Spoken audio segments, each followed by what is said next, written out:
Más o menos de corrido, bien de corrido. Absolutamente de corrido. Yo me fui el 73 y aquí hasta el 90. Un poquito antes. un poquito antes de, ¿no?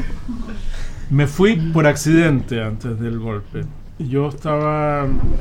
En barco. Sí, porque yo había postulado a la...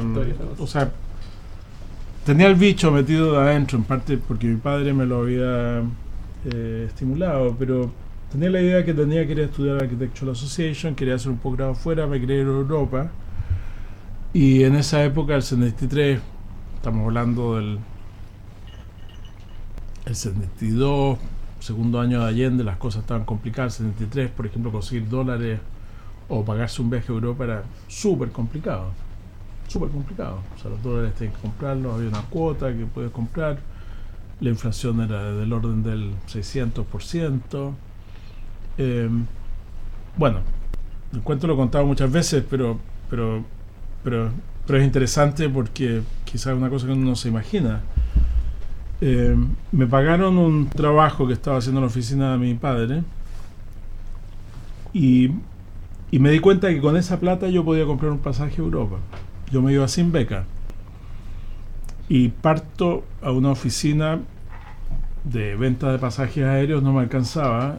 Me voy a una oficina de venta de pasajes navieros, una compañía italiana que hacía... Acá, claro, Santiago. Y mi pago era un fajo de billetes que lo llevaba envuelto en Diario El Mercurio, así, un bloque de billetes. Eso es la hiperinflación.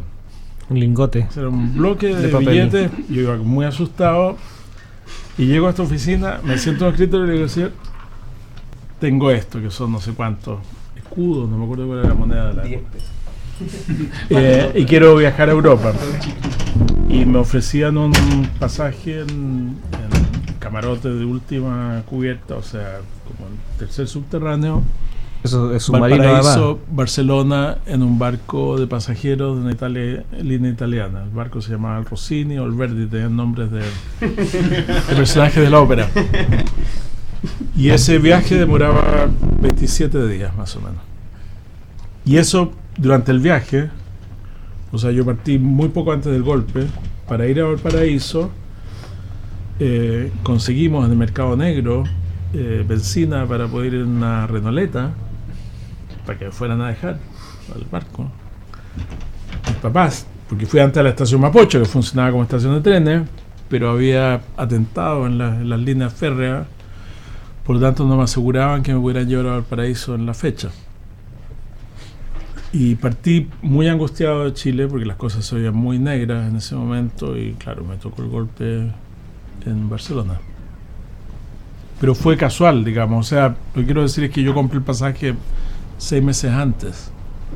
O sea, que mi viaje estaba decidido mucho antes de que ocurriera todo esto. ¿Y en la escuela llegaste directo a estudiar? ¿Llegaste directo a estudiar cuando Más o menos, instalaste?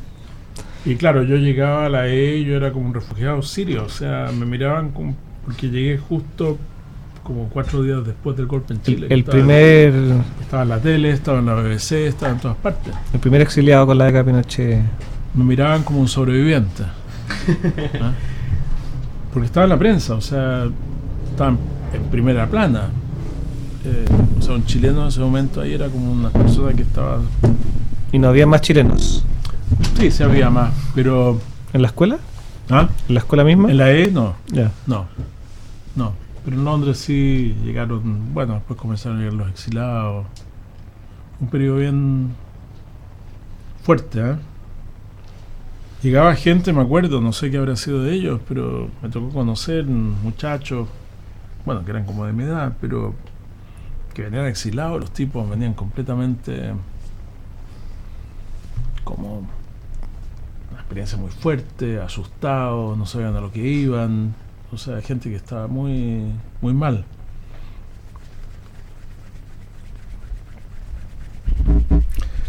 Eso es. Luego este paréntesis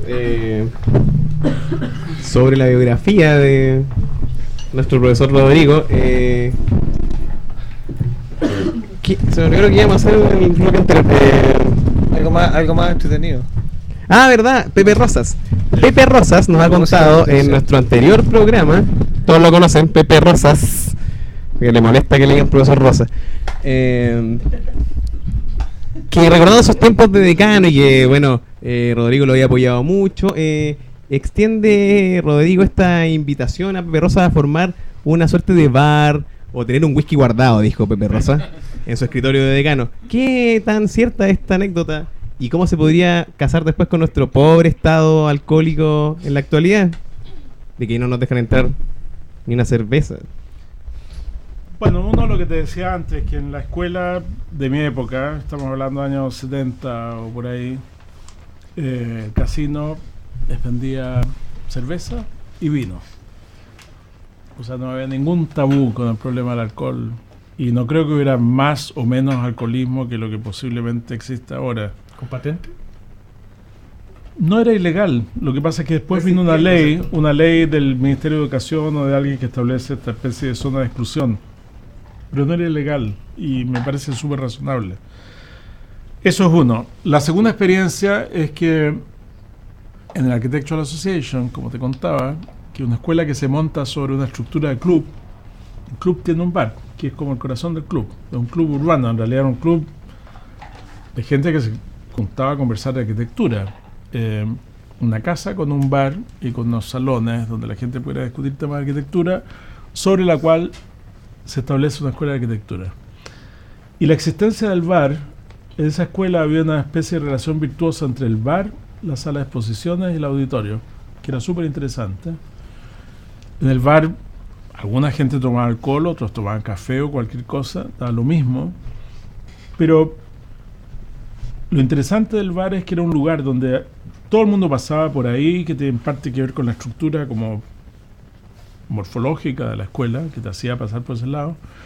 Lo interesante es que antes o después de una charla cualquiera se podía sentar con cualquiera a conversar cualquier tema, y había conversaciones cruzadas muy interesantes entre estudiantes, ingleses, extranjeros, jóvenes, viejos, mayores, menores y conferencistas.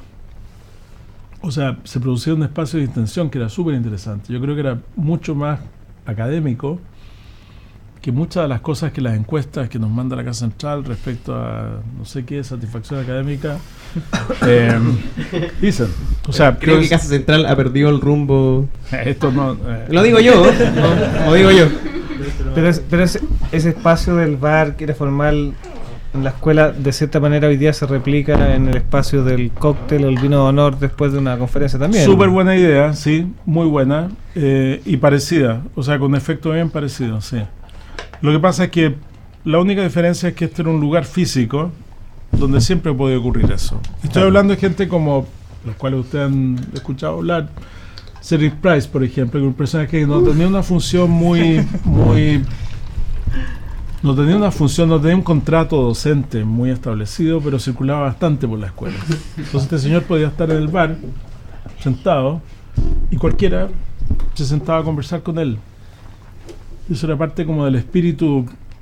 Yo lo que digo, escuela para mí también es eso, es crear un clima, un espíritu, un ambiente donde se producen conversaciones de este tipo, que son raras, digamos, son difíciles de armar. Y es súper bueno tener centros como ese que hacen más fácil esa conversación, si no es más secreto que eso. Independiente de que haya alcohol o no. Puede Claro. ser, sí. Podría ser con Fanta, según El Casa alcohol Central. ayuda, O leche de moloco. Yo comparto la visión de... No, pero digo, pero por eso que también es bueno tener un muy buen casino. Y yo no tengo reclamo con el menú del casino, me parece que está bien. Mi reclamo es más bien con la capacidad física que tiene ese espacio para atender gente. O sea, que cuando tengas una cola de 3/4 de hora, no es ya un lugar donde casualmente puedes sentarte con casino, se produce eso. Te sientas en una mesa donde compartes con otros profesores o alumnos tuyos o alumnos de otro lado. Igual la cultura del bar en Inglaterra es bien distinta a la de Chile. Como un bar acá podría producir un problema de deserción. No creo, fíjate, yo creo que si este bar que tenemos aquí vendiera cerveza, creo que no pasaría nada malo. O sea, creo que sería súper bueno. Independiente de que ese bar probablemente no sea el mejor lugar para encontrarse. Claro, pero era eso, o sea, tenías el bar, tenías la sala de exposiciones en donde se exponían, que también me parece que es un elemento muy importante, sobre todo considerando que en esa escuela una de cada 3 exposiciones quizás eran exposiciones de trabajo de profesores, de estudiantes de la escuela. ¿Y qué significaba eso? Significa que tú como profesor estás dando cuenta públicamente a la escuela de lo que tú haces. Y seguramente en torno a esa exposición hay una charla y alguna otra cosa, se establecen conversaciones. Que son elementos como, yo creo que son súper importantes. Son buenos, digamos, son muy buenos para crear un ambiente de escuela. Para crear una cierta conversación como colectiva o cruzada. Que hoy día es el patio. Claro. Ese espacio. No, nosotros, nuestros visitantes extranjeros se deslumbran con los espacios de esta escuela, o sea... Los exteriores. Pero lo ven como un resort, yo creo, lo ven como... Claro. ¿Ah? No, más como un resort. O sea, ven estudiantes tirados al sol. Naranja al alcance de la mano. Naranja al alcance de la mano, claro. Pero es bien deslumbrante lo que tenemos, es cierto. Si lo único que falta es esto. Por ello tenemos programado acá, tenemos programado una política nueva que se llama Lo Contador sin UC, ¿cómo se llama? Libre de UC. Así como la universidad está libre de humo y libre de alcohol, Lo Contador va a estar más libre de UC en el futuro. En mi época se llamaba Lo Contador República Independiente. Sí, ahora tenemos un nombre más creativo y mucho más musical. Ahora empiezan las preguntas, ¿sí? En la época de Alejandro, ¿cómo era? ¿Parecido? ¿Lo del copete? Sí. Bueno, lo mismo de ahora nomás, como pueden hacer fiestas sin copete y al final todos toman copete. Hagan asados sin copete y el copete es igual. Yo creo que el problema que ha habido recientemente de que han llegado unos chicos con la cerveza así como probablemente el estado de interpelancia al frente del guardia sin disimular y mostrando todo el contenido de la bolsa. Pero ahora hay que firmar unos documentos que te hacen hacerte responsable. Guardia par. ¿Ah?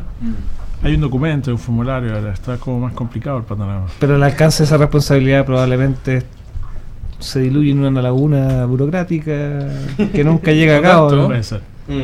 ¿Tanto? ¿Sí? Contar tu anécdota. Del sumario. Es Bueno, que no, a los alumnos los llevan a sumario, a los responsables que... Yo llevaría sumario a Paturana, pero todo el rato. Bueno, pero el punto central, yo creo que más allá del alcohol o del no alcohol, el punto central es cuáles son los ambientes que convocan y que permiten crear una situación de conversaciones cruzadas. No, pero para responder un poco el comentario, la pregunta de Gerardo, en mi época el cóctel post charla era una instancia bien esperada. De hecho, yo aprendí a comer queso y tomar vino porque había mucho cóctel después y había mucha charla, y hoy día también hay mucha charla. Y se tomaba como una instancia cuando nosotros trabajábamos acá en este edificio. Además, este edificio, en la primera licitación que yo tengo memoria, que es del 98, del presidente del Centro Estudiantes Cristian Espinosa, este edificio no lo ocupaba nadie trabajaba en la escuela en esa época. Los recuerdos que habían eran como los de Sebastián La Raza, en donde está la Tala y Pastoral, que se quedan ahí trabajando para el proyecto de título. Este edificio estaba vacío y al centro de alumnos de ese año se le ocurrió licitarlo. No sé por qué, las licitaciones estaban de moda, etcétera. Y toda la gente cuando vio esta cosa como que si no me despierto, exactamente, la hago, no me quedo sin esto que no sé lo que es ni para qué sirve, y el edificio se llenó. Del 98 en adelante el edificio tuvo varios años lleno en las noches. Bueno, en esa época todavía se trabajaba con tablero a mano. Y en esa época, claro, era bastante común esto de los cócteles y una cosa que todos los que estamos trabajando acá en realidad no íbamos para las charlas, íbamos al final de las charlas a tomar queso y a tomar vino. Y esas instancias eran bastante, para mí por lo menos fueron muy importantes. O sea, probablemente yo conocí a Rodrigo en esa instancia, era como el momento el cual te podías acercar a un profesor con mucha confianza, escuchar una conversación o participar libremente de ella, digamos, pero una instancia fundamental como los jueves, los lunes. No, pero eso se reinventó ahora, se está haciendo. Y después, el 2000, en el reinado de Antonio Meléndez, después del mío, se hizo un concurso por hacer una parrilla y se instauró el asado de los viernes, que no sé en qué estado hoy en día, pero todos, desde el 2000 en adelante o varios años, se hacía un asado en el cual era no era tan estricto y era regado y digamos hacía pasar algunos fines por la tarde bastante más, pero eso era más un ánimo de camaradería, digamos. Festivo. Pero los cócteles post charlas eran súper importantes en su momento. Bueno, yo quería agregar que a nosotros nos ha tocado sufrir las consecuencias de las nuevas políticas de Casa Central, Política inexplicable, ¿Qué a son? mi parecer. que son estos Cero nuevos alcohol, tolerancia cero. Sí, prácticamente sí. En el fondo que vienen a partir de ciertos eventos que han sucedido en San Joaquín y... Más míticos que otra cosa, pero yo en verdad no creo. Sí, pero en el fondo a lo que yo quería llegar es que por lo menos como yo lo he sentido, es que la Católica ha crecido tanto en población que ya empieza a manejarse a otra escala. En el fondo es tan inmanejable esta masa de gente que ya el sentido común no es suficiente quizás para llevar las políticas de... Pero en la práctica funciona ¿Qué cosa? esa política, se aplica, Se aplica porque te obligan. sí, pero es visible, digamos, la guardia. Se fiscaliza, sí, ¿Sí? se fiscaliza. Porque en mi época era como, sí, hoy no se puede tomar y todos toman. Como... No, acá No, yo entiendo que los tengo guardias problema. tienen la obligación de parar alcohol en la puerta. Esa es la tarea que tienen ellos, no es culpa de ellos. Pero Entonces, si uno lo tiene en la mochila, ¿ah? el alcohol pasa igual. Pero Entonces, no, yo quería aprovechar de tirar una duda que me surgía a mí, que en el fondo esta universidad sigue creciendo a modo de industria y yo no le veo mucho sentido a ese crecimiento escalar que tiene esta universidad, siendo que los problemas en el fondo han seguido creciendo a la par con esta población. A lo que me refiero es a lo que dices tú antes, que quizás tú cuando estudiabas acá, ¿cuántos alumnos eran en arquitectura? no, nosotros éramos muy pocos, éramos 4. No. Pero éramos del orden de 250 o 300 o quizás 400. Entonces con 200 o 400 alumnos es viable tener un bar y poder generar este tipo de instancias, pero ya cuando llegamos a nosotros que somos 600 alumnos de arquitectura y que probablemente en 2 años más vamos a ser 1200. como 1000 con esto del magíster. Pero son más de 600. No, el plan de desarrollo de Plan Casa de Central. desarrollo. Entonces esa es mi pregunta, como si esto va a favor o va en desmedro de la calidad de esta vida universitaria de la que se jacta la Católica, y si esto le va a hacer bien tanto a nuestro desarrollo como profesionales, a los estudiantes y al, bueno, pongámoslo al país. Pero en el fondo, no sé, una pregunta que tiro ahí arriba de la mesa, si alguien quiere... Comentar. No sé, hay escuelas. La escuela en este momento yo creo que del orden de 600. más, yo creo, con los posgrados, magísteres, doctorados. 1200, yo diría. 1200. Ah, bueno, con Educación diseño. continua y Con diseño. diseño. No, Educación continua. arquitectura es grande. Pero aquí, Yo creo que el problema, A ver. digamos, eso es una realidad y eso no va a cambiar. O sea, no se va a reducir la escuela a 400 alumnos ni a 300. Pero el tema es cómo crear un clima que, digamos, que por un lado atienda las necesidades de los alumnos y forme una buena escuela, tenga buenos talleres, etcétera. Por otro lado, tenga esta condición como más informal, porque ese clima informal es una parte importante de la vida universitaria, me parece a mí. O sea, cómo hacer posible que existan condiciones informales en este contexto. Y en ese marco creo que lo que se ha hecho con extensión y con los cócteles y todo eso me parece súper bueno, porque de hecho se produce ahí una conversación y una situación que de otra manera no existiría. Pero ¿es cierto tu punto, Rodrigo? ¿Es cierto tu punto a propósito de que es un espacio efímero? Es decir, no es un espacio, es una situación que está dada por la instantaneidad del momento en que eso transcurre, ¿no? Cuando hay un espacio físico que materializa esta voluntad, existe la posibilidad perpetua del encuentro. Es distinto. Sí, es distinto. Yo creo que en ese sentido es importante entender como escuela cuáles son las voluntades en tensión, porque si bien es cierto que existe una cosa en la universidad que me parece razonable dentro de la lógica de la universidad, pero hay algo que nosotros podemos cuidar y es parte de nuestra disciplina también. Pero es que ahí asoma una arista súper importante de la discusión que no necesariamente las políticas de Casa Central o de San Joaquín se condicen con las políticas de Lo Contador o de estos campus más chicos como Oriente. Entonces, claro, ahí nos vamos a meter en un tema que es súper como árido, no súper árido, pero es un tema de territorio. En el fondo, las políticas de la Católica son súper nazis de cierta manera, y ante el menor problema lo único que Católicas. es en el fondo son prohibitivas. Si ven un problema y en vez de... Es súper paradójico porque es una casa de estudio y en vez de educar respecto a estas temáticas lo único que hacen es abolir. Entonces... Sí, pero yo diría que hay algo que nosotros estamos teniendo es virtuoso que se produzcan estos encuentros.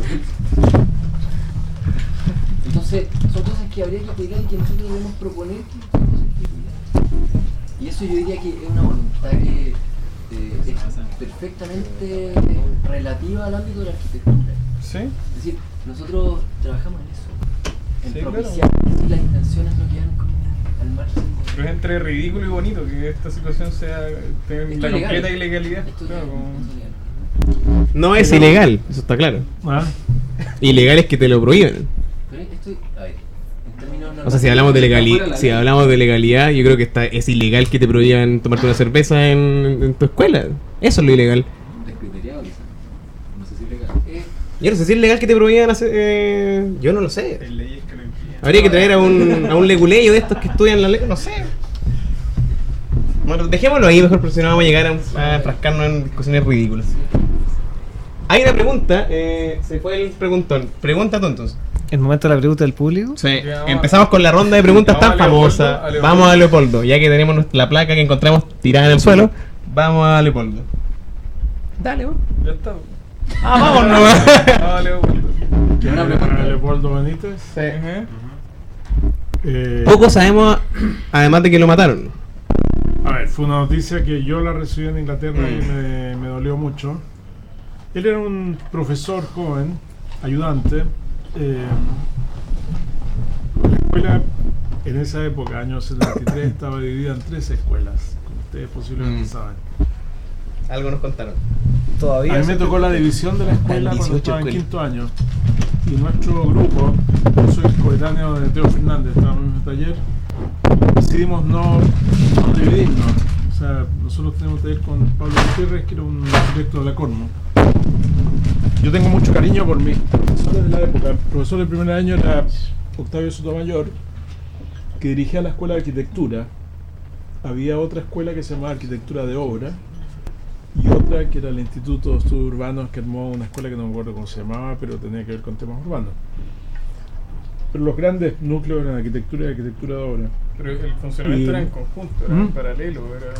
Era una locura, o sea, imagínate que arquitectura funcionaba más hacia la capilla, me acuerdo yo, y algunas partes de la casona, y arquitectura de obra funcionaba más hacia los pabellones de acá atrás que tenían talleres en esa época. Y era gente súper buena y súper amigable, además, todos ellos, que por una especie de situación política del país se produjo una cosa muy fuerte. Terminaron muy peleados, profesores que habían sido muy amigos hace poco rato, por divisiones ideológicas en realidad, porque arquitectura se cargó más hacia la UP y arquitectura de obra era más como DC y oposición. Bueno, pero el caso es que después del golpe, Octavio Sotomayor termina exiliado en Ecuador. Leopoldo Benítez, que era un profesor joven, de barba como yo, lo denuncia algún vecino en los días del golpe y lo mataron antes de preguntarle qué es lo que pensaba. O sea, fue una víctima así bien terrible. Y se desmanteló esa rama y se reestructura la escuela. En un periodo como bien complicado. O sea, algún día habrá que escribir esa historia. Mi profesor guía era de título Jaime Villalta, era un arquitecto de la Cormo, formaba parte de arquitectura de obra, pero también Jaime pasó a ser parte de la... Hay que acordarse que es el periodo de Fernando Castillo como rector de la Católica. Y ustedes tienen que imaginarse que en la rectoría de la Católica estaba Enrique Brown, secretario académico. De la rectoría. De rectoría. Patricio Gross, arquitecto en algún otro cargo importante. Andaba por aquí, lo vi en el palo. Jaime Bellalta en extensión. Y así había un equipo de arquitectos funcionando de rectoría. Bueno, viene toda esta situación traumática y se rearticula la escuela.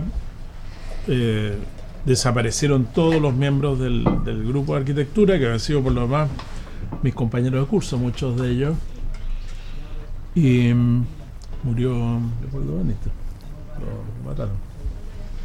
Él fue director Él fue director Del tercio de arquitectura. del tercio de arquitectura, sí. Muy joven, ¿eh? Yo creo que era un profesor joven, tipo... Nada, como muy dinámico. Ellos...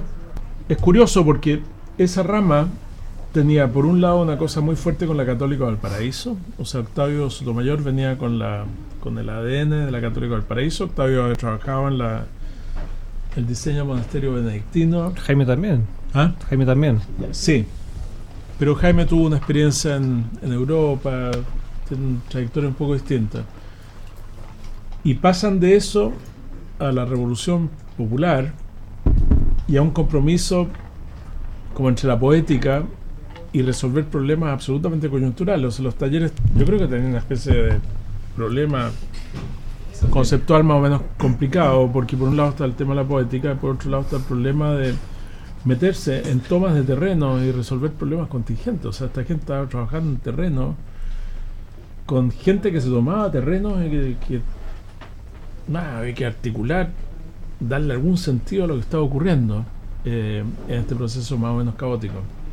Entonces los proyectos que estaban comenzando a salir del departamento de arquitectura, los que yo recuerdo, eran proyectos que o bien derivaban a cuestión como un discurso muy poético, vinculado a cuestiones como de América, no sé qué, o bien a lotear y ubicar medias aguas en un terreno que se estaba recién tomado en Mapocho.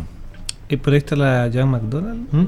Por ahí está aparece la Joan La Joan, McDonald. yo creo que estaba, sí, no te podría decir, debe haber sido parte de ese grupo seguramente. Porque ¿Cómo? ¿La quién? Joan Joan McDonald. McDonald. ¿No la conocen? ¿No? Debiesen fue? conocerla. ¿Y así termina? Está viva como... Explícate. Inviten vos. al próximo programa. No me acordaba de ella, pero ella es una persona que tomó vivienda. Ron. ¿Ah? Teníamos una pregunta sobre Architectural Association para Rodrigo. Bueno, quería saber cómo fue, esto también es como un suerte de rumor que corre, su relación con James Stirling. Con Sterling. Sí, que Admirado en esta admirado, sí, por ¿Ah? algunos jóvenes. Hace un par de años. A ver, él era como el superhéroe cuando yo era estudiante. O sea, la figura de él hubiera sido como no sé qué figura hoy en día, pero muy importante. Y era una persona que circulaba por el Architectural Association y yo además tenía amigos que trabajaban con él. Conocí en la escuela personas que trabajaban con él. En la oficina. ¿Ah? En la En la oficina, claro, una oficina chica en ese momento, la Sterling. Bien chica, de hecho, una casa Georgian, tenía una oficina en 2 pisos, más o menos cerca además del Architectural Association. Y yo hice una exposición en la escuela con mi trabajo de tesis y otro trabajo que salió cuando me conviaron a hacer clases allá. Eso es lo que les decía a las exposiciones, que era una manera de presentarle a la escuela de qué trataba este chileno recién llegado, qué es lo que estaba haciendo o pensaba esta persona. Se hizo una exposición de dibujos. Y entre los proyectos que yo presentaba, un proyecto de remodelación de un proyecto de Sterling, que era un proyecto de vivienda que él hizo en Runcorn, una ciudad nueva, al norte de Inglaterra. Y me acuerdo el decano de la escuela nuestra llevando a Sterling a mirar la exposición y llevarlo directamente a mirar los dibujos y no sé qué, y me llamó a mí, en algún momento conversamos y tal. en ese contexto. Pero después me topé con Sterling porque las escuelas inglesas tienen un sistema en que se divide el título académico, el diploma, lo da la escuela, y el título profesional lo da el RIBA. En la comisión de la RIBA estaba Sterling. Un taller mío, me tocó Sterling como revisor. O sea, que los alumnos que habían pasado sus exámenes, habían sacado sus notas y tal, le habían sido celebrados internamente, pasan a dar otro examen donde los resultados podrían ser distintos. Y por lo tanto me tocó mostrarle el taller a Sterling, explicárselo a él. Y nada, como que lo conocí un poco en esas conversaciones. Y eventualmente un día me llamó él pues estaba interesado en algunos dibujos que yo había hecho de Rancon, que me los compró eventualmente. Lo fue a ver a la oficina, estuvo mostrando los dibujos y tal. Pero fue esa relación, no fue mucho más que eso. Él era un personaje interesante, súper interesante como arquitecto. Creo que su primer periodo es brillante. Sí, ¿qué pasó? Yo tengo una pregunta con lo de Stuttgart. Sí. ¿Qué pasó con ese museo? Sí. ¿El de Stuttgart? No sé, yo no lo conocía ese museo. Ah. No, yo conocí los proyectos. No, porque estamos hablando que la parte inicial era interesante. A todos nos gusta la escuela de ingeniería de Sheffield. ¿De dónde es que? Sheffield, sí. Sí, y después Cambridge, aparece con... la escuela de historia, y después una cosa en Oxford. Aparece esta pelota de Stuttgart con... Sí. No, yo no conocí ese edificio, lo conozco, digamos, igual que tú, por publicaciones y tal. Ese fue Sterling entró en una dinámica, en una conversación muy intensa con Conan Rowe. Y comenzó a tomar esta línea como mucho más urbana y mucho más contextual y tal, con el proyecto de Stuttgart y otros que hizo. Pero por ejemplo, tú me preguntas a Sterling, la posibilidad de conocer a Sterling para mí era un poco eso, era haber hecho una exposición, era que este personaje fuera parte de una comisión externa, y era que el tipo daba una charla y tú puedes conversar con él después. O sea, había una cuestión como súper relajada en ese sentido. En el bar. Quizás en ese momento el súper estrellato de la arquitectura no era, porque ahora incluso en esa escuela, si la charla la da no sé quién, posiblemente la Zaha Hadid o Koolhaas, posiblemente no hay espacio en el auditorio para que toda la escuela esté presente. Y a lo mejor la charla va a ser con entrada y va a ser con unos protocolos más duros, digamos. Pero en esa época era una relación mucho más horizontal, más fácil. Y el personaje era interesante, o sea, él es un personaje... Estos son arquitectos que estuvieron en la guerra, que es una cosa que no se aprecia tanto, pero es una generación que estuvo en la guerra. Por ejemplo, Smithson, la primera vez que sale de Inglaterra fuera del país, el tipo se va a la India, o sea, y a combatir contra los japoneses o contra no sé quién. O sea, gente que nunca había salido, de repente se encuentra en un teatro de guerra exótico, lejanísimo, rarísimo, y preocupado de sobrevivir y de hacer cosas que no te imaginaban. Y Sterling es parte de eso también. O sea, el tipo fue oficial o algo así. No sé si estuvo en la India o en África o en Europa, pero le tocó estar en terreno, en guerra, junto con muchos de los historiadores de arte y personajes que uno lee, digamos. Y yo creo que no es gratis eso, o sea, que esa experiencia no es que no haya dejado huella, yo creo que los marcó bastante. ¿En qué sentido? ¿Eh? ¿En qué sentido? Bueno, en algún sentido los tiene que haber marcado, pues esa experiencia pasada. Pero por ejemplo... No, quizás había un desarraigo, una mayor libertad, un desencanto... No, puede ser psicológicamente en esos términos, pero también ocurrían cosas como una cosa que conozco porque la mencionó, es que para Smithson, por ejemplo, los ingleses tienen un sistema de construcción de puentes prefabricados, una especie de puente mecano, que tenía un nombre, y una obra de ingeniería como súper interesante, y le tocó conocer eso, la logística.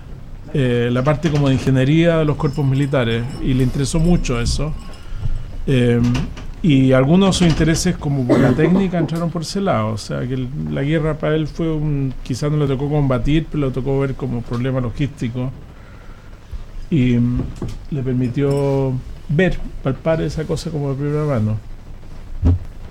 Porque uno podría pensar que a lo mejor en el nexo con un puente mecano o cualquier tipo de estructuras militares, infraestructura, vivienda, etcétera, podría haber tenido inclinado por una línea más hacia la fabricación, más tecnológica, claro. Como, Estamos hablando de Smithson, ¿no? sí, que es distinto a lo que puede haber pasado de otra manera, quizás más contemplativa en el caso de las case study houses en Estados Unidos. Como, Claro. no No, creo pero que- esto no debe creo haber que- cruzado, o sea, el caso de los Smithson en particular, primera salida al extranjero es a un teatro de guerra, y la segunda salida es a Estados Unidos, convidados y financiados por IMSS, más o menos, y se cruza con eso, o sea, este mundo de los puentes prefabricados y todo esto se cruza con un mundo de las construcciones de Mies, de las cosas de los Sims, y de un país que estaba generando utensilios domésticos, cuestiones que los ingleses no se podían imaginar. O sea, Inglaterra era un país pobre, quebrado después de la guerra, con razonamiento, con miles de problemas. Y de eso sí que tuvo un impacto. O sea, la Casa del Futuro, por ejemplo, viene de esa especie de cóctel. Pero es bien lejano al cóctel, ¿no? Puede No- ser, sí. Claro, en otros casos hubiera sido quizás mucho más cercano. O sea, no sé cuál, por ejemplo, no sé si tú conoces la relación de Plouvé, por ejemplo, con Claro. con No, la no, guerra, sí, podría claro. ser mucho más concatenante, claro. Claro. O Fuller. No, pero lo que digo es que es interesante que no se le olvida que una generación completa de gente tuvo que tomar partido en la guerra. O sea, uno no sabe, por ejemplo, que el socio de Le Corbusier estuvo en la resistencia francesa, el Jeanneret. Y Le Corbusier no estuvo en la resistencia, y en ¿Qué parte el quiebre de la oficina se produjo por ¿Cómo lo hizo Corbusier? ¿Se arrancó al lago? Era suizo. No, Le Soy Corbusier, neutral. Le Corbusier pasó la guerra en Francia. Tengo la plata. Pasó la guerra en Francia Repita. escribiendo, ¿Cómo? planificando, haciendo miles de cosas. También Le Corbusier trató de venderle proyectos al gobierno de ocupación. Porque no, el tipo no era un nazi, pero lo que él pensaba es que sus proyectos eran por el beneficio de la humanidad, pero él trató de colocar sus proyectos con quien fuera. Bueno, Hitler también pensaba que era el beneficio de la humanidad, pero No, pero yo creo que aquí hay una cosa, no, yo ahí establezco una diferencia importante, digamos. sí, puede ser. Bueno, momento. Vamos a tener que ir al alto primero. Pensando, yo tenía una pregunta sobre el famoso bar de la Architectural Association con respecto a Cedric Price. ¿Te tocó ver a Cedric Price o el bar que era? Si vivía ahí. Sí. Momento, vamos a hacer el alto y vamos a hablar de todo eso a la vuelta con la canción de Rodrigo. Una canción mía. Espero que sea algo mejor que la charada de una trastada la chica del humo. Olvidémonos de eso. Va a tener que ir al disco igual. Búscate alguna de Leonard Cohen. Oh, te queda el ojo. Vaya, No sé ni cómo se llaman, ¿eh? Pero vámonos con la estrella, a ver qué pasa. sí, pero esa gente circulaba por ahí. Démonos a la vuelta. Leonard Cohen, cualquiera. ¿No hay una preferencia? Es que no conozco los nombres de las canciones. Tiene una buena, pues. Tírate una buena clásica. Entonces vamos con Leonard Cohen a la segunda pausa y volvemos con el tercer bloque, no el final. That David played and it pleased the Lord, but you don't really care for music, do you? It goes like this: the fourth, the fifth, the minor fall, the major lift, the baffled king composing hallelujah.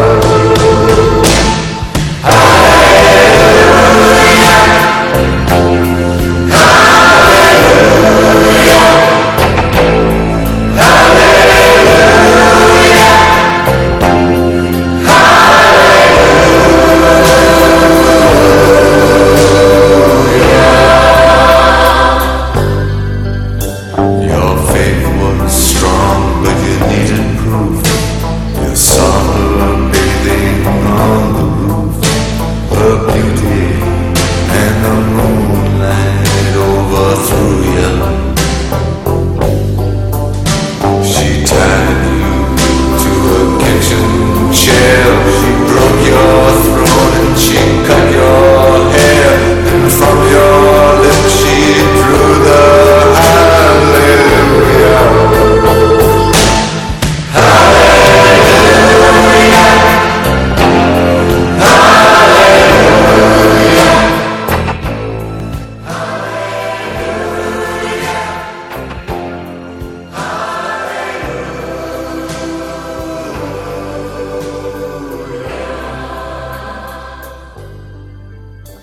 You say I took the name in vain. I don't even know the name. But if I did, well really, what's it to you?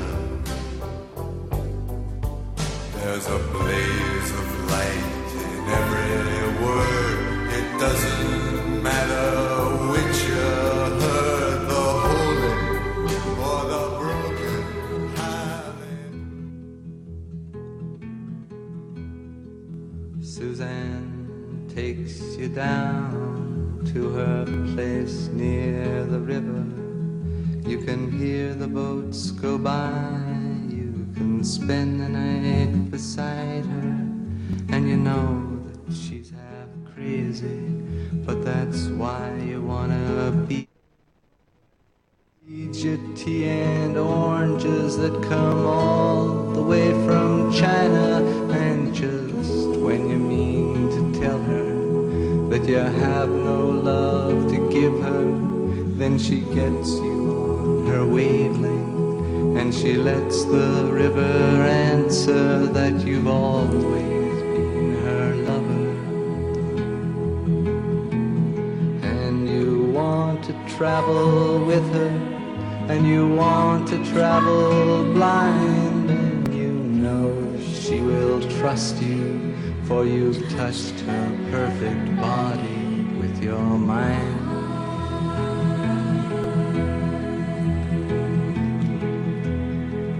And Jesus was a sailor when he walked upon the water, and he spent a long time watching from his lonely wooden tower. And when he knew for certain only drowning men could see him, he said, all men will be sailors then until the sea shall free them. But he himself was broken long before the sky would open. Forsaken, almost human, he sank beneath your wisdom like a stone.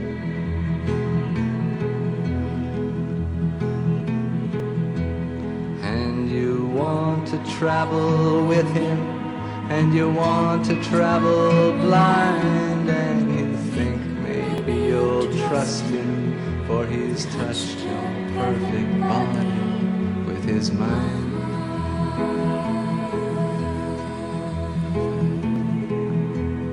Now Suzanne takes your hand and she leads you to the river. She is wearing rags and feathers from Salvation Army counters, and the sun pours down like honey on Our Lady of the Harbor.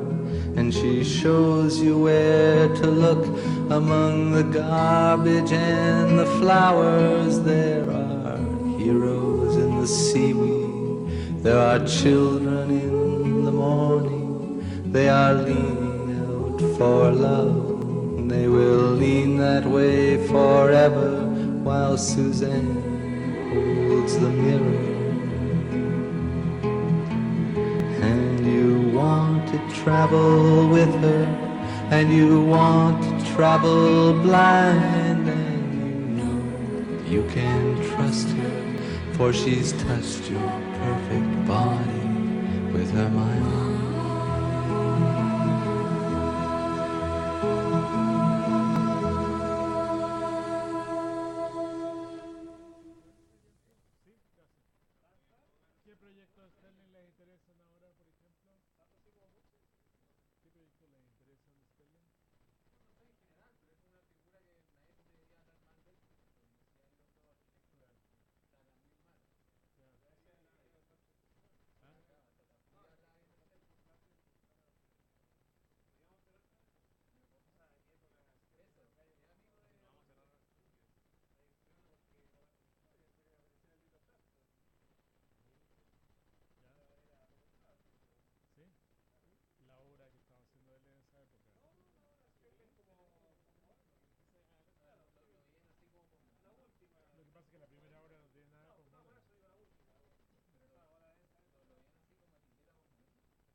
En el fondo, mi escuela, Pero una escuela anti-postmoderna en la tuya. por lo tanto, moderna. Sí, por lo tanto moderna. Por lo tanto, moderna. Absolutamente. Sí, pero en el fondo estaban mirando a Cisa, No, era como, saquemos el postmoderno, volvamos a Le Corbusier. No, pero sí, Sí, pero sí será como el... ¿Estás en línea? No, no era postmoderno, Estamos. pero era como la luz Claro, por eso. posible, como... Materiales, no sé. No, porque era un moderno renovado, Sisa. Bueno, porque eso tenían, no, tampoco podían hacer una cuestión. Pero la escuela como institucionalidad pedagógica Está bueno. Sí. para escaparse del postmoderno, Sí. vuelve al moderno. Sí, sí. O sea, mis proyectos de los primeros 2 años son todos corbusierianos, como ni siquiera miguesianos, sino que directamente. Y Sisa era como... Ya. Yo conocí a Sisa porque Alejandro me dijo, oye, Sisa, no sé qué, la cuestión, pero no era popular Sisa en esa época. ¿No? Bien, hablando de qué tan moderno y postmoderno nos hemos comportado en la escuela. ¿Qué tan simétricos o Oye, asimétricos? digamos, no me dijo que ese era el tema. Para él. Él quiere hablar del postmoderno. Quiere hablar del moderno contra el Sí, postmoderno. sí. Se viene en noviembre, segunda semana. Falta mucho. Habíamos quedado en una pregunta que tenía yo que era ¿qué podía hablarse con Cedric Price? Un tipo que... una caja negra, así lo veo yo. ¿Cómo se establecía un diálogo con Cedric Price? ¿Puede haber alguna elucubración al respecto? A ver, ¿Estaba tan rayado como parece? no, Porque tenía un diálogo con los Archigram que está documentado. claro. Yo creo que él es parte de ese fenómeno, digamos. ¿Cuál fenómeno es pensar una escuela no como una malla curricular, sino más bien como una especie de ambiente en donde concurren personas y se producen conversaciones? Cedric Price es un personaje que circulaba por la E. No tenía contrato, de hecho un contrato que tuvo Cedric Price que era interesante era como que la escuela contrataba a un profesor que estuviera disponible para que cualquier alumno pudiera acercarse y conversar con él. O sea, él no quería tener un unit, que era lo que tenía Peter Cook, por ejemplo. El unit era un taller. Cedric Price, por lo que yo recuerdo, nunca tuvo un taller en la EI, pero estuvo presente, iba a las correcciones de Peter Cook, por ejemplo, a veces iba a las correcciones de la Saga, daba charlas ocasionalmente, participaba en las inauguraciones de exposiciones, estaba en el bar, pero tenía esa posición de que... Estaba en el bar. estaba, sí. Sobre todo. De que era una Estaba suerte ahí. de consultor que se lo veía ahí. Él es un personaje fascinante y particular, ¿eh? O sea, súper interesante la figura. Es como de Ian Price. Berti hoy día. ¿Ah, sí? Una persona que tenía, no sé, bueno, ustedes conocen los proyectos y todo eso, como que está un poco más de moda ahora. Tenía una especie de consultoría. Parece que él desarrollaba proyectos de consultoría serios y bien remunerados a Ministerio de Defensa y a ciertas agencias como de ingeniería del gobierno. El tipo sabía mucho en ese sentido. Pero él desarrollaba proyectos de los cuales llegó a concretar muy pocos, como tú sabes. Pero fue una figura no solo fundamental para Archigram, fue súper importante para Koolhaas, fue súper importante para Schumi, yo creo, fue muy importante para Rogers en la creación del Pompidou. O sea, dejó un legado como indirecto. Él no realizó grandes proyectos al final. Y era bastante rompeesquemas, o sea, un tipo que hablaba muy en contra, él tenía un sentido de la arquitectura como un sistema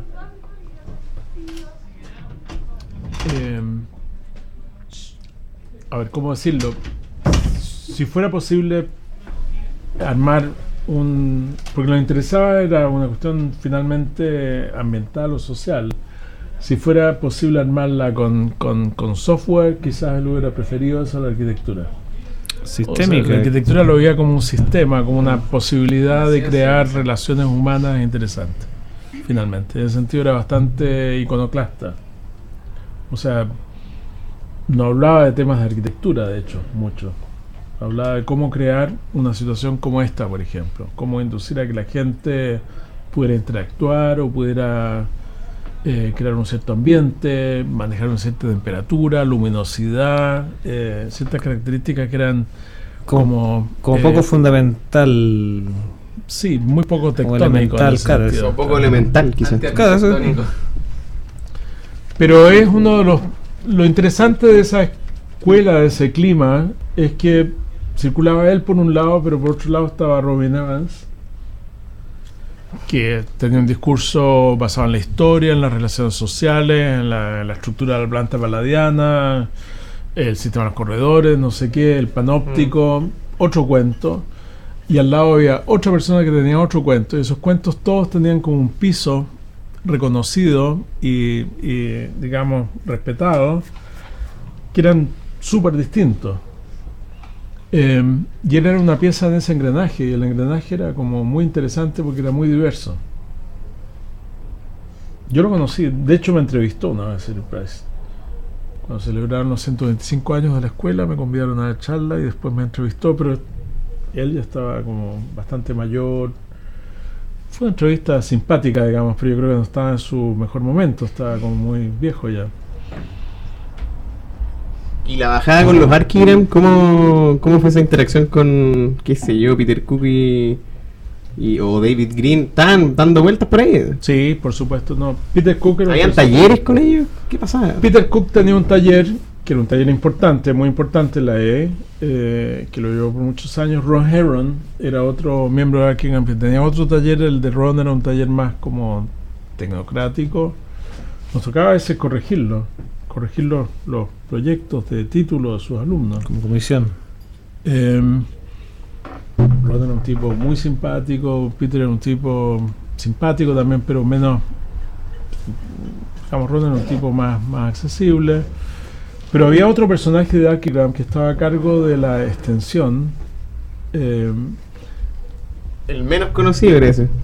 Y que manejaba, se llama, porque todavía anda dando vueltas, no nos acordamos. Dennis Crompton. Dennis Crompton estaba a cargo de todo el aparataje, como todo esto, todos los aparatajes mediáticos de la o sea, la filmación de las charlas, los aparatos de registro. La decisión del cómic. ¿Ah? La decisión del cómic también pasaba. ¿Del cómic? Sí, como el cómic como instrumento de comunicación. Sí, estaba metido, pero sobre todo en el área tecnológica. O sea, que entró, porque la escuela tuvo en su momento, hoy en día, claro, cualquiera tiene un data o unos otros equipos, pero en su momento la ECA, como la escuela de punta, en el sentido de registrar las charlas, grabarlas en vídeo, destruir cosas, armar canales de televisión internos, todo ese cuento lo hacía Crompton. Dennis Crompton, que era otro miembro del Archigram. Peter Cook tenía como Peter Cook siempre lideró como la voz del Archigram. Bueno, Peter Cook lo hemos visto bastante, lo trajo Sancho una vez. Por ejemplo, la araña Webb aparecía también por ahí, el otro joven. Webb. La araña Michael Webb era, ¿no? Michael Webb. No, yo no lo conocía. Decían la araña. Era importante al principio. A ver, te cuento cuando llegué a la imagínate un cabro que venía de esta escuela, que llegaba a Inglaterra, medio choqueado por el tema del golpe. Claro, casi que... Me encuentro en una escuela rara, un poco post-hippie en la época, con este bar en la mitad, con la gente como fumando y un poco como...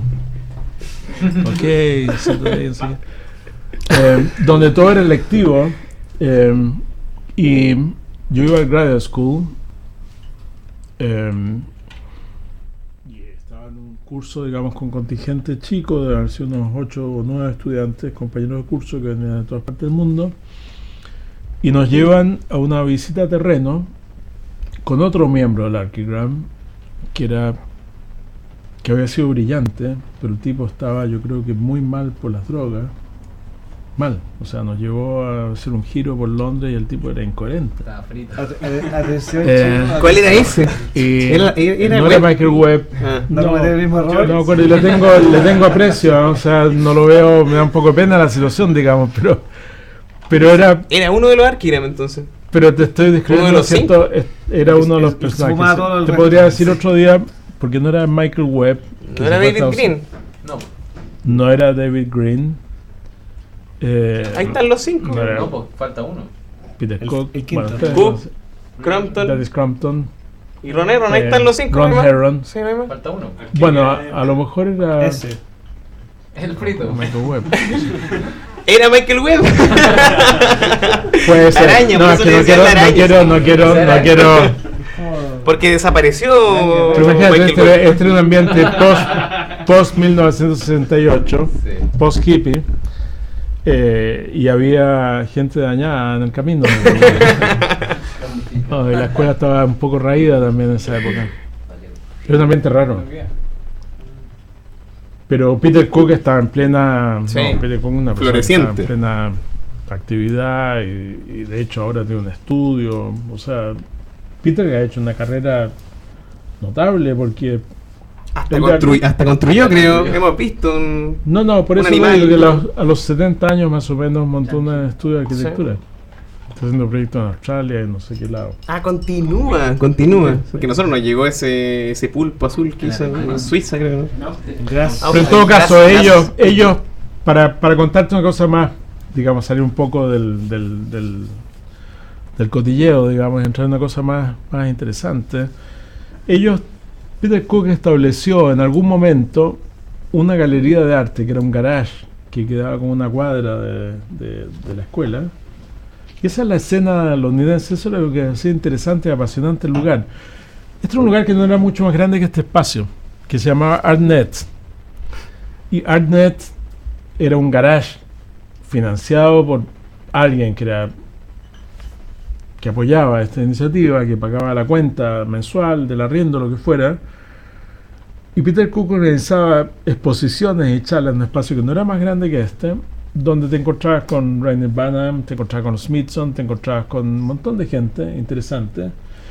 Tenía, me acuerdo, unas sillas de playa para organizar las charlas. Era todo como súper sencillo, súper básico, pero súper interesante y era complementario a la EA. Es un espacio que estaba fuera de la EA, que circulaba como por otros canales y que tenía una agenda un poco distinta, pero que fue interesante. Es como que a una cuadra de la escuela tuviéramos alguien con una sucursal, con espacios chicos de esta naturaleza, Un teatro de... con sillas de playa, Situaciones. realizando una exposición donde casi no cabía la gente, muy chica, todo muy económico, pero culturalmente interesante. Y después hubo otras experiencias de ese tipo en Londres, mucho después, con gente como, que a lo mejor ustedes no conocen, como Ricky Burdett o Wilfred Wang, o bueno, estaba David Chipperfield, por ejemplo, involucrado, que también arriendan un espacio de exposiciones que no es mucho más grande que este, pero que convoca a Richard Rogers y a un montón de gente, que exhibe cosas de Sisa, por ejemplo, y que organizaba unas reuniones pequeñas en donde había una charla relativamente informal y donde después de esa charla se estableció una discusión de arquitectura. Y eso, para mi gusto, eran las cosas como más bonitas que ocurrían. O sea, muy importantes además y muy sencillas, digamos, muy básicas, no se trataba tanto. Pero el tema estaba como en el interés de los invitados, en la accesibilidad. O sea, yo insisto que había esa posibilidad en ese momento de que cualquiera hablara con cualquiera. Y eso era como muy valioso. A lo mejor después, porque después se produce el... Koolhaas hacía clase cuando yo hacía clase. Estaba haciendo clase en el taller del lado, o sea, nos veíamos todo el rato. Se escuchaban detrás de la pared. Pero no era... No, con la Saja no escuchábamos, la Saja Que la gritaba. Saja gritaba. quizás. Gritaba, eso es así. Ya tenía un parlante. Pero no era un súper estrella mundial. Era una persona con la cual se podía conversar, un ambiente como más distendido. Quizás, yo creo que la situación ahora quizás puede ser distinta, digamos, pero el clima que existía en ese momento era muy interesante. Y por ejemplo, Colas iba a las sillas de playa. Sí, no, muy embalado, hacía cosas, daba charlas, tenía talleres, peleaba. No, un personaje que estaba embalado haciendo cosas. Súper interesante. Decir que había una cierta horizontalidad. Sí. en la presencia de todos estos personajes. Quizás también porque es un periodo, a ver, es el periodo de la Thatcher. O sea, un periodo duro desde el punto de vista económico. Había una recesión más o menos fuerte, había muy poco trabajo en Inglaterra, y eso explica también que había una producción de proyectos teóricos muy fuerte. Hasta, yo diría casi literalmente, el concurso de la Villette. O sea, con la Villette, tanto Koolhaas como Schumi arman un estudio y Año 78. No. 83. No, 80 y tanto. Sí, 81. Para que los niños en la casa se acuerden. ¿83? ¿83 fue? No habían nacido los niños. Igual una pregunta respecto a Koolhaas con su disidencia frente a Archigram. Igual siempre fue, o sea que Koolhaas siempre fue bastante crítico respecto al trabajo de Archigram. Por lo menos en entrevistas posteriores ha hablado de eso. Que igual es interesante que había una disidencia interna en la misma escuela. Mira, yo creo que las batallas que se producían en la escuela esa tenía un sistema que era el siguiente. Había un taller anual. En el taller, si tú querías estudiar con un profesor, los profesores hacían su show igual que acá en auditorio, pero después los profesores elegían a sus estudiantes. O sea, los estudiantes tenían que entrevistarse con el profesor. Ah, qué lindo. Y el profesor podía decirle que sí o que no. Resultado, se creaba un taller, una complejidad tremenda entre profesores y estudiantes por un año completo, no era semestral. Tú cursabas tu cuarto y quinto año, y acumulado el cuarto y quinto año dabas un examen a puerta cerrada sin presencia de estudiantes, en la sala con whisky, con bastante whisky, que era la biblioteca de la escuela. Entonces cerraban todos los profesores Bastante whisky. Puro 7. a otorgar el diploma, los diplomas de la escuela. Al otro día. Y la presentación del diploma era una carpeta del estudiante y una cuestión de este volado que la presentaba Koolhaas, por ejemplo, en una mesa donde estaba Peter Cook, estaba la Saja, estaba no sé quién, estaba Dalibor Vesely, estaban distintos personajes. Cuando tenía pelo. Dalibor. El amigo de Ren. Exacto. Imagínate el amigo de Ren, Dalibor, digamos desde una óptica fenomenológica, El único amigo. discutiendo un proyecto del taller de Koolhaas Yo soy que amigo de Ren. tenía que ver con algo del modernismo ruso y con no sé qué problema de la metrópoli, y que tenían puntos de conflicto fuertes. Lo interesante es que se realizaron unas batallas campales, pero que había que juzgar el trabajo del alumno igual. O sea, tú no Por podías, allá el trabajo del alumno. no podías victimizar al alumno por tu disidencia con los puntos de vista del profesor. Pero yo siempre lo repito eso porque creo que es una escuela que tenía un momento de catarsis muy fuerte entre los profesores. Los alumnos estaban fuera de esto. Muy fuerte. O sea, la pasábamos muy mal porque era duro meterse ahí. Tú estabas defendiendo a los alumnos y te encontrabas con alguien que tenía un punto de vista absolutamente distinto. Y se producían desavenencias, explosiones y tal, pero al final tenías que lograr situar el trabajo de ese alumno y darle el valor que ese trabajo ameritaba, independiente de tu persuasión ideológica. Y eso era súper interesante. Era el único momento en que todos los profesores se encontraban, digamos, juzgando algo y que estaban en juego los puntos de vista de una manera muy crítica. Pero era un divertimento académico. Eso. No, pero era una cuestión súper fuerte. Pero Era académico. ¿Ah?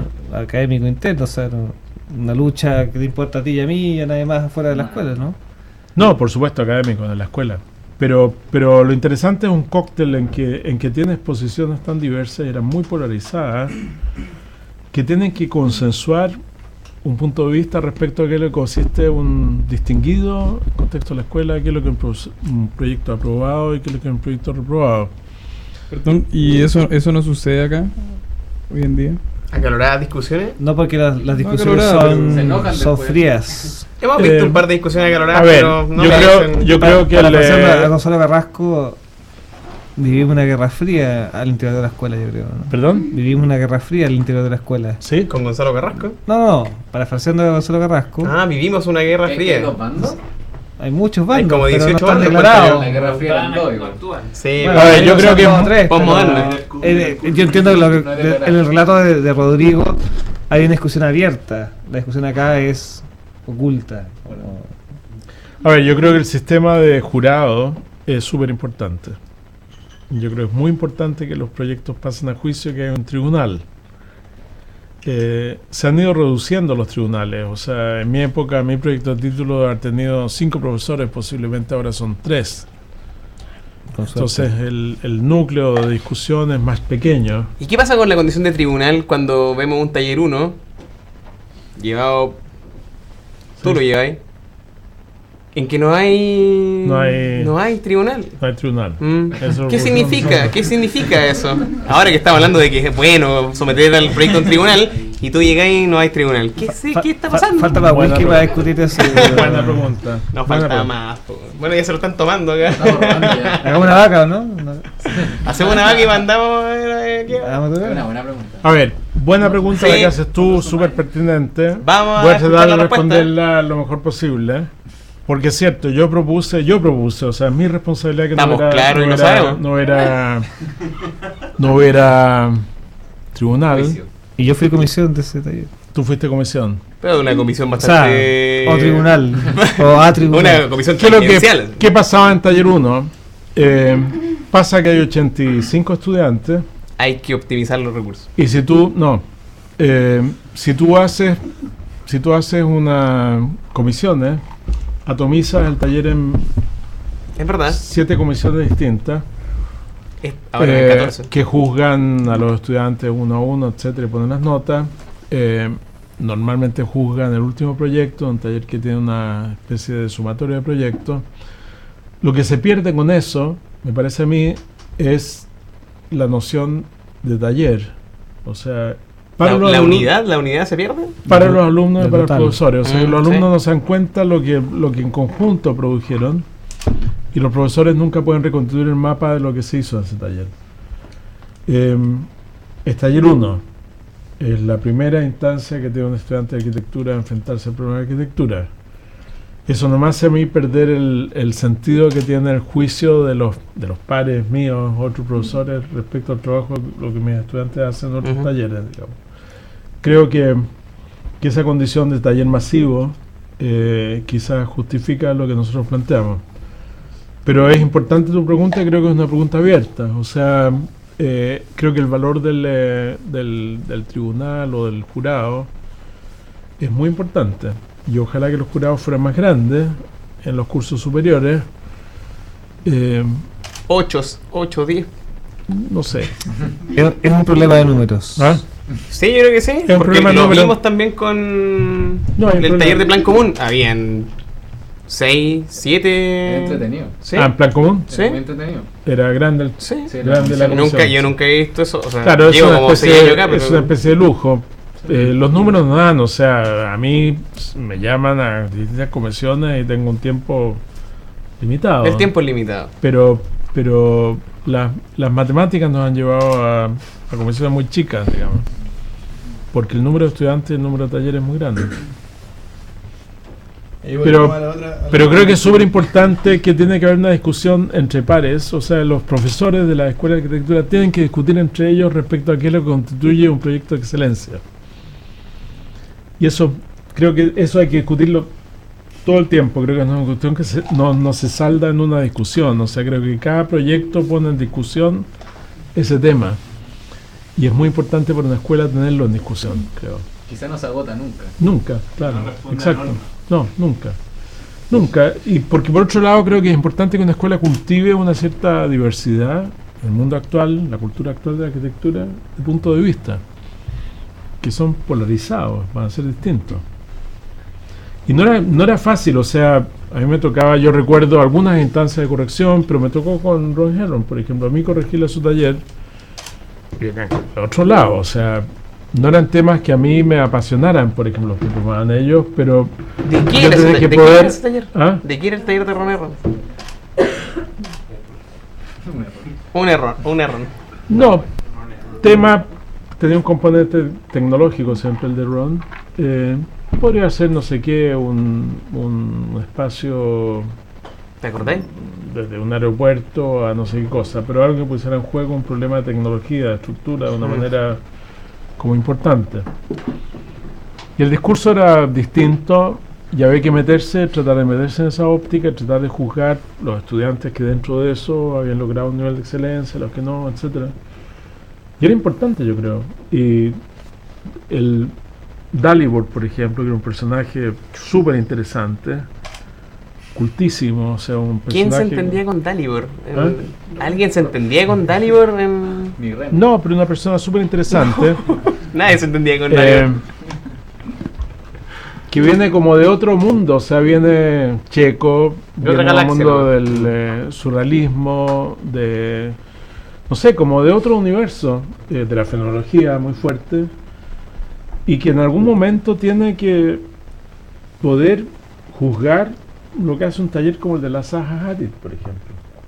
Y esa química yo la encuentro súper interesante, o sea, la encuentro muy sana. Bueno, de que las posturas también eran más radicales.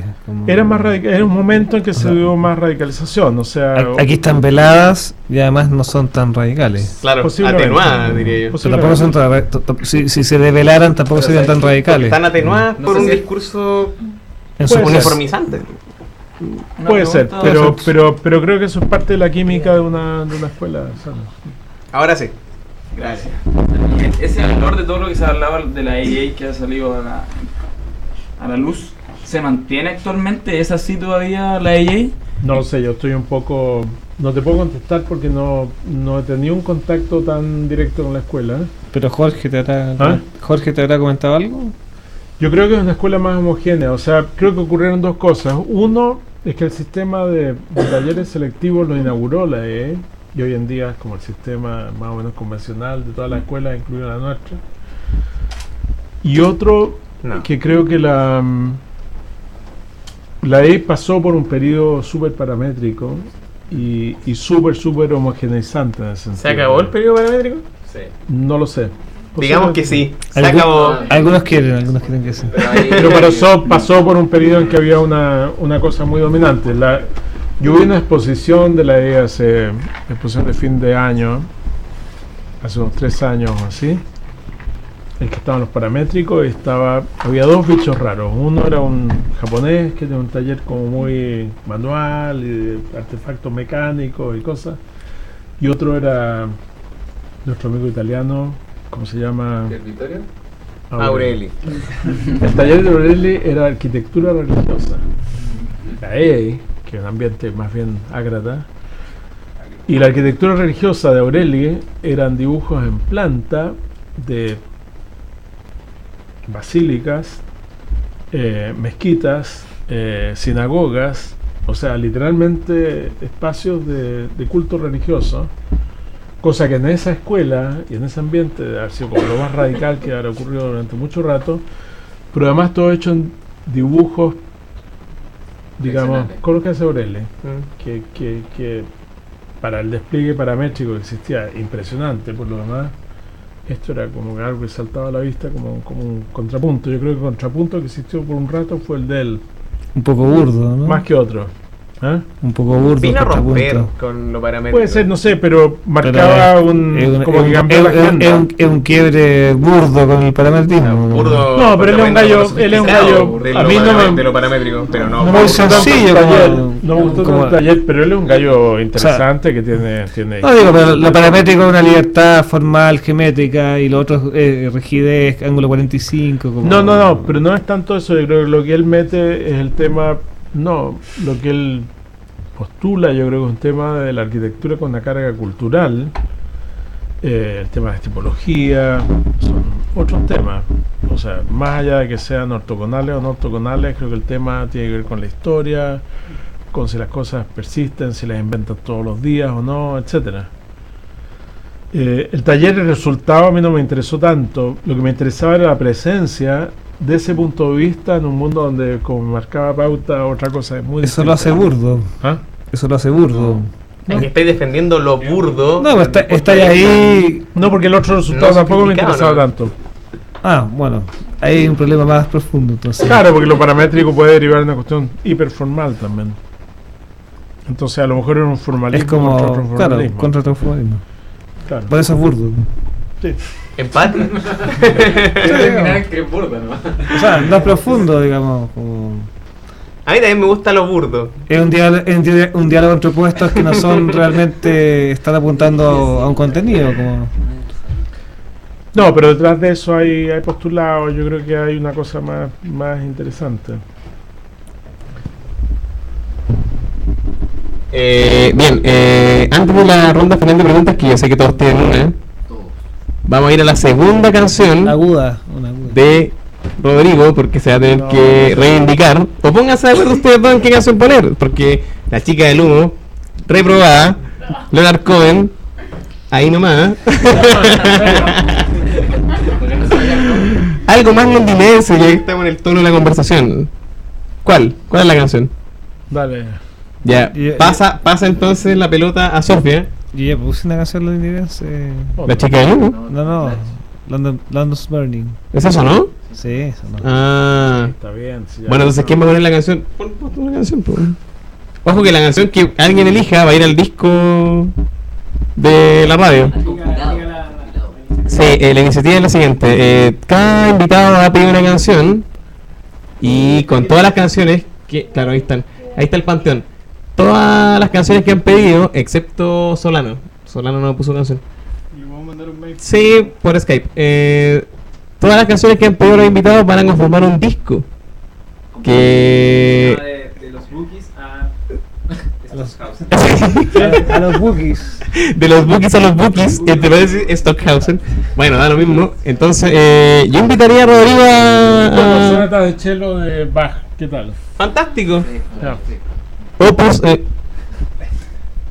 Sonata de Chelo de Bach, y con eso... Rostropovich. No, Rostropovich es el intérprete de Chelo. Jamie Lidl sería un punto de encuentro entre Tenía Rodrigo otra, y... Oye, podría ser la niña... La niña. Tú la mandaste a Jamie Lidl. No puede tener una interpretación mejor que Rostropovich. Jamie Lidl. Jamie Lee, ¿qué estás hablando? Jamie Lidl. Little. Que es un músico Sonata de Chelo. de Warp Records. ¿Pero cuál sonata? Puede ser. Jamie Lidl. No, espérate, la sonata. Viene la sonata. No, una cosa seria. Como las dos. Viene en el otro corte la tuya. Esperen un poco. Demoler de los Psychos. No, tranquilo, pues. Si viene la sonata de Chelo de Bach con Rostropovich. No vienen dos bloques más. Este es el espacio para ir al baño. ¿Estamos con la canción o no? ¿Baño?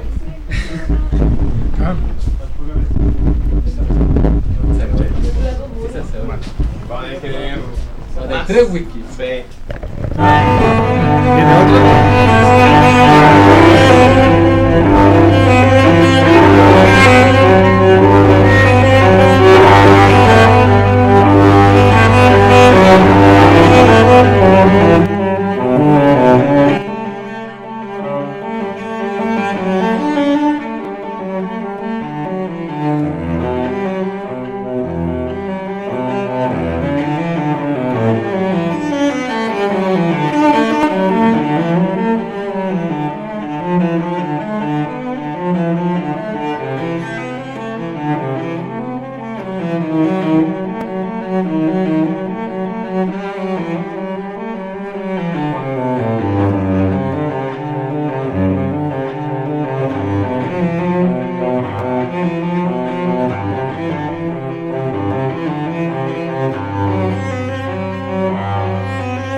¿Están en la diversidad? Hemos escuchado discursos de ese... Pero no cualquier diversidad. Por eso que tiene que haber mucha discusión interna. Hay diversidades y diversidades. ¿Diversidades y universidades? ¿Cómo? Universidad. ¡Universidad! ¡No! La universidad.